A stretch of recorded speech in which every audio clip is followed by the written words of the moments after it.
Hello, and welcome back, or welcome if you haven't been here before. Today I'm bringing you a class breakdown. This is going to be generally just a quick overview of Arms Warriors, and gonna kind of give you a look at the defensive CDs, DPS CDs, utility and CC that they have, what their game play style is, what comps they work well with, how to counter them, these types of things. Just a quick overview to kind of give you a what do I do against Arms Warriors, what do they run, what is the various stuff, just to give you a bit of knowledge. Okay, to start with, we're going to look at their DPS. Well, actually, first we'll look at how does an Arms Warrior play, what does an Arms Warrior do? Arms Warrior's melee class has really good consistent damage and really good mortal strike potential, has a medium amount of CC and a medium amount of utility. The damage is generally quite good, is very up there. The defensive capabilities are excellent, really tough to kill. Don't really want to be going them, especially when they're in D stance. But if they're caught in battle stance, that's a good opportunity to go them. So that's just a general summary over them. I'll get back to a more kind of well-rounded one with some comps at the end. But looking at the DPS cooldowns, things you need to watch for: Battle Cry and Avatar. Battle Cry is at a 1-minute cooldown with a 5-second duration. This increases the critical strike by 100% and can be easily kited. This needs to be done, and it will actually nullify a huge amount of damage from an Arms Warrior. It's symbolized by a huge animation over their head where the old Glad Stance logo coming in. Now, this is often paired with Avatar, which is a base increase in damage, and also roots. It makes them bigger. It's really obvious when they're doing it. It lasts for about 20 seconds. Another cooldown, which is kind of a utility and damage-based cooldown, which is a AoE one, is Blade Storm. This deals damage over a certain amount, over an area in the blades for a bit of time, and what it does do is they're entirely immune to CC in that, apart from Vortex from Resto Druids, that they'll still get pulled back from that. So do not use any CC on a warrior when they are in Bladestorm. It will immune it. With Bladestorm, Warbreaker is often used, which is an AoE damaging ability that puts a Colossus Smash on everyone. So Warbreaker is a 1-minute cooldown, Bladestorm is a 1.5-minute cooldown. This will often be used in synergy with each other. Bladestorm can be reduced to 1 minute with it's either 1 minute or 45 seconds. I'm pretty sure it's 1 minute with a talent, which is often not very used, so you don't need to worry about that. Another DPS cooldown, which is a pretty major one, which is Arms Warriors are mainly used for, is Sharpened Blade. This causes a 70% reduced healing by it's just an increased mortal strike if you're using Gladiator at low, say, or say greater mortal strike or whatever. This is on a very short cooldown, about 25 seconds, and can cause a huge amount of pressure on healers teams. This is one of their core reasons why they're used. This is normally used at the end of a CC chain or during burst to nullify healing. So we'll move on to defensive cooldowns now. What you're looking for is Die by the Sword is their major defensive cooldown. This is a 3-minute cooldown, giving 100% parry and 30% damage reduction. They have D-Stance, which will reduce their damage taken by 20%. They have Commanding Shout, which is again a 3-minute cooldown and will increase the amount of health for people in a certain area by 20%. It's a means of stopping people from dying or keeping people out of execute range. This can also be talented, so that's 1 minute, which often doesn't get done that much. Leap as a defensive cooldown, which is also utility and closes, is on a 45-second cooldown. This will increase their parry and armor after they leap, so bear that in mind. When a warrior is leaping, you're not necessarily going to get a kill that quickly, and they're going to be taking less damage, but also they have that too. They can leap onto podiums and leap back behind walls and stuff like that. That's something that you need to bear in mind when chasing a warrior. Have they used their leap? Have they used their charges? When we talk about their charges at a slow and a small route, at the baseline you have 1, but can be talented in that you have 2. So if they are running double charge and don't have a stun due to it, you need to make sure that you're getting rid of their charges before you use all of your closes, or you're going to have a warrior that's going to be stuck onto you. And as we said, they do a lot of damage, and that's going to be an issue for you. Especially if you're a mage, what you want to try and do is root a warrior, walk away from them, have them charge you, then use your blinks, because they won't be able to get on you unless they have their leap up, but then defensively they can't get anywhere and they could be frozen in a position, which is really good for you. Other defensive cooldowns include Victory Rush, where if they're killing either a pet or any sort of character or anything like that, they can get a Victory Rush, which heals for a very significant amount of their health. So bear that in mind. If you're letting warriors constantly kill your pets and then just Victory Rush off it, if you're going with the warrior, then it's going to be really difficult to kill them, because they're just going to keep getting this free big heals. They have Spell Reflect, which reflects for 3 seconds, so bear that in mind. So it's like you need to bait it out and then wait. You can't immediately start casting afterwards, or you're just going to reflect it anyway. There's no mass spell reflection in the game anymore, well, apart from prot warriors, so you don't need to worry about that. But that's a crucial thing for watching, especially if you're an Ardruid and you're trying to cyclone a warrior. You need to make sure that you get the reflect out, or you're going to end up cycloning yourself for a good amount of time, or you're going to end up burning a trinket and putting yourself in a bad position. It can change the tide of a game, the spell reflection. So if you are a warrior, use a spell reflect at good times. Don't do it too early so it's easy to stop the cast. If you are trying to CC a warrior, bear in mind that you might have it reflected. You need to make sure that you're keeping track of that cooldown. Utility that warriors give, there's War Banner, which reduces CC taken, but it's a long cooldown. It's a 1.5 minute cooldown with a 15-second duration. It reduces the CCs taken by everyone around it by a significant amount. It's about half. This is used to nullify openers, or normally against like mage rogue teams, things like that. So bear that in mind. You don't exactly want to be DRing all of your their stuns and things like that. If a war banner is popped early, just don't go. Just peel back. Don't waste your damaging abilities, and don't put things on DR. If you are using your war banner, try and get it down before a CC chain happens, but just as it goes, so you're immediately making it so you don't have to pop your trinkets, so that you have them for the next one, and you're in a way better position to go when you don't have the thing, or when you don't have the war banner. Other utility comes in stuns, which is Stormbolt and Shockwave. Stormbolt is a longer, it's like sort of, it's a middle cooldown. It's a 30-second cooldown. Ranged stun, really good. 4 seconds, will not proc adaptation. So if the healer's running that and you want to kill them in a Stormbolt, you can potentially do that if you can, but there's very few teams that have enough damage to kill in a Stormbolt. You have Shockwave, which is a 3-second stun, previously reduced from what it was. This cooldown is either 40 or 20 seconds, depending on whether or not they get 3 people.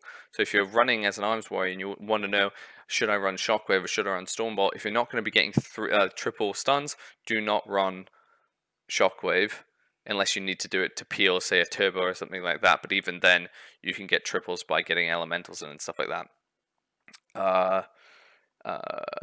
And if you are, say, running up against a TSG, and you know that they're running Shockwave, if you can avoid the triple, you're actually reducing the amount of CC that you're going to be taking by a significant amount in that game, and the AoE damage that you're going to take, because a lot of these classes, especially if you're playing TSG, which in the clip in the background there is, and it's all entirely based around grip, shockwaves, and AoE damage to put teams behind and really start pressuring them. Other CC comes in the form of Intimidating Shout, which is a 1.5 minute cooldown. It is a fear, a physical fear, so it cannot be dispelled. It is a long cooldown, but it is a very, very good fear. You need to bear in mind, if you're running adaptation against a warrior, that they can fear you and it will trigger your adaptation, which will make it so even if you have a human racial, you won't be able to do it for 30 seconds. So if you're running up against a TSG or a turbo, you could potentially get stun locked and die. That needs to be taken into account. And often I kill healers that way plenty of times.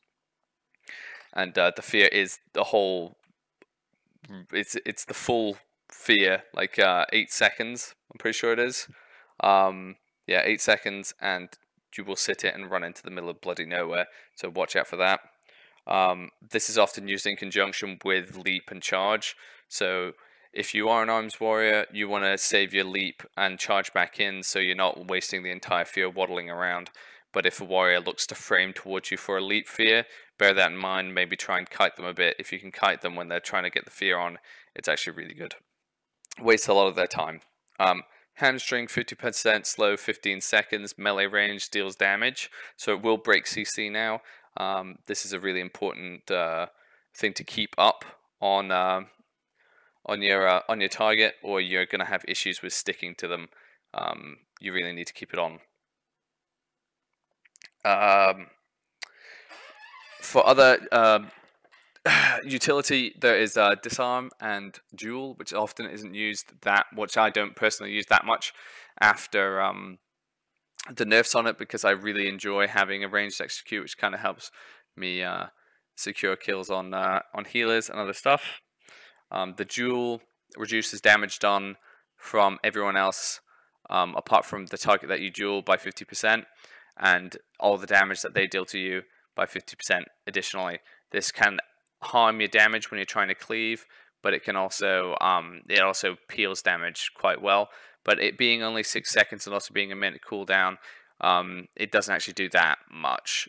Like you could do more by kiting, and the potential pickups in terms of range to execute can be really useful for teams like mage teams and other stuff like that. Disarm is only 4 seconds now, but 45-second cooldown. It doesn't seem very major for a lot of melee classes, especially ones like enhancement shamans that can be casting spells anyway, and they can just get around it by casting it in, something that doesn't require them to have a weapon for the 3 seconds that you end up sitting it. Pummel, their kick is up every 15 seconds, locks you out for 4 seconds, so keep that in mind. But these things can be tracked with like extra CC, omnibar, and stuff like that, which is useful to have if you don't have it. Additionally, there's Berserker's Rage. This will get them out of any sap of fear. Keep that in mind. If it's being used, it doesn't just get rid of it when it's triggered, it also is through the duration of it. So if you sap and they Berserker's Rage and you sap them again, it's not going to go off.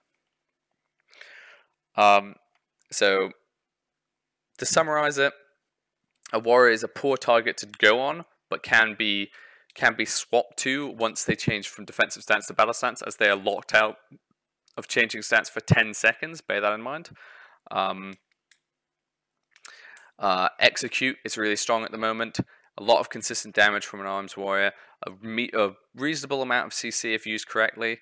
Can have reasonably high mobility at the cost of a stun, but they are still easily kited. I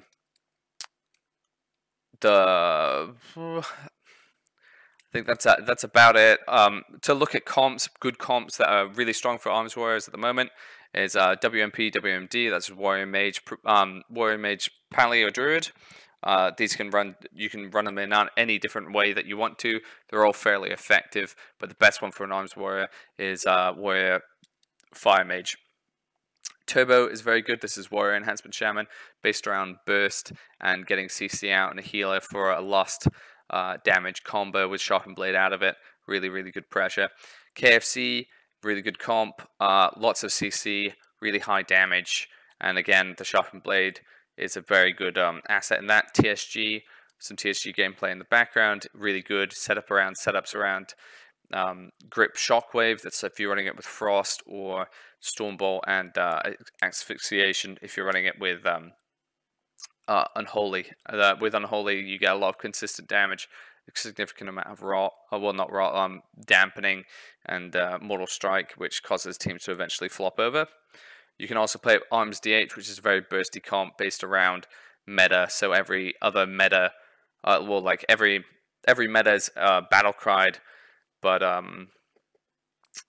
you battle cry twice for every meta that comes out. So you have a small burst, and then you meta with Avatar, and you need to make sure that you're interrupting you go the healer, and you make sure you interrupt them with as many things as possible, like sap, stuns. That's what they'll be aiming to do, is not only kick you, but also interrupt you with micro amounts of CC, like a fear, while you're trying to cast, and then they'll try and kill you in that window. Warrior Ret is played very similar to TSG with an Unholy. This is done by stunning two targets, the healer and the DPS at once, and going for one of them. Or if they're training after the healer, they stun and then DR stun, and then sharpen blade, and that's how they try and kill. Thunder Cleave is essentially Elemental Shaman and Arms Warrior. What normally happens is it's the Arms Warrior peeling the DPS from the Elemental Shaman as he cleaves down everyone. There's a significant amount of damage in burst windows. A huge amount of healing and utility is involved. It's actually a very difficult comp to go up against if you are a melee cleave or something similar to that. Because Elemental Shamans are very strong at the moment, their synergy is really good with Arms Warriors, especially with the Arms Warrior consistent damage. Okay, I think that is about it. I tried to keep it nice and short, but bearing in mind it does go for quite a while, but there's a lot to explain in that. If you have any more questions that you want me to go into more detail, tweet at me, YouTube comments, Discord, and my Twitch. Any feedback is graciously accepted. It actually really helps me figure out this format. This is going to be a new series that I'm going to do for pretty much every class in the game. I'm going to do a bit of research beforehand for ones I don't know as well, but I know quite a few. I'm going to do Fury Warrior next. I'm going to kind of keep rotating through a bunch of melee classes, then healers.